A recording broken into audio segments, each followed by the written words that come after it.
Dito na tayo guys sa Dipolog Airport. Pasakay na tayo. Hello po. Sige po, pasok. Ng Cebu Pacific. Ayun yung view dito guys sa airport ng Dipolog. Ito mauna na po.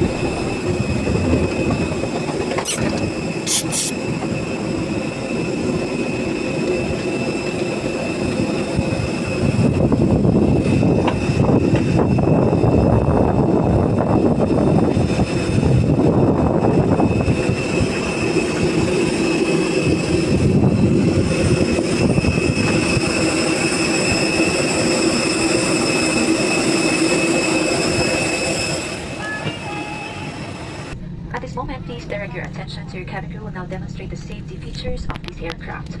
Each seat is provided with a seatbelt to fasten push ends together. Tighten seatbelt by pulling loose end to unfasten, lift top of buckle and pull free end to release.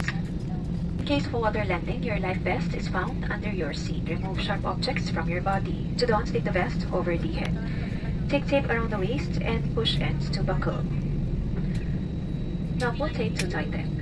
When outside the aircraft, pull inflation tags to inflate vest. Manual inflation is done by means of the red tubes. Blow to increase air and push pins inwards to release air. Light will automatically emit once the battery is immersed in water. Do not inflate the life vest inside the aircraft, and please be reminded that unauthorized removal of life vest from the aircraft constitutes theft and is punishable by law. In case of rapid change in cabin pressure, oxygen mask will automatically drop from the compartment above you. Immediately grab the mask, pull it towards you, put it over your nose and mouth. Pull elastic band sideways for snug fit and breathe normally. Put your own mask first before assisting others. Keep it on until you're advised to remove it. In case of emergency evacuation, follow the lights that will lead you to the exits. For further information, please refer to the passenger briefing card found in your seat pocket. This aircraft is equipped with emergency exit signs found in the cabin. The location of the nearest exit may be behind you.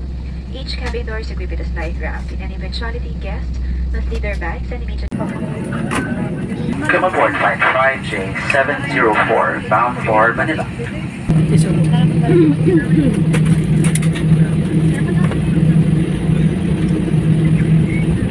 May makita.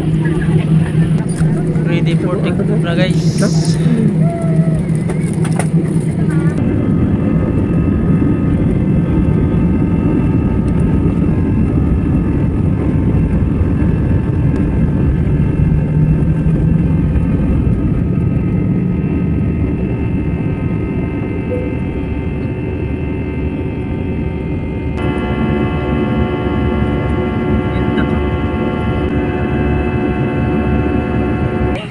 Making moments happen with Cebu Pacific.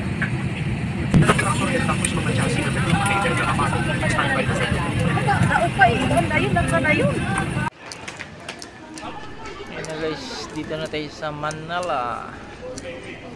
Manila Airport Terminal 3.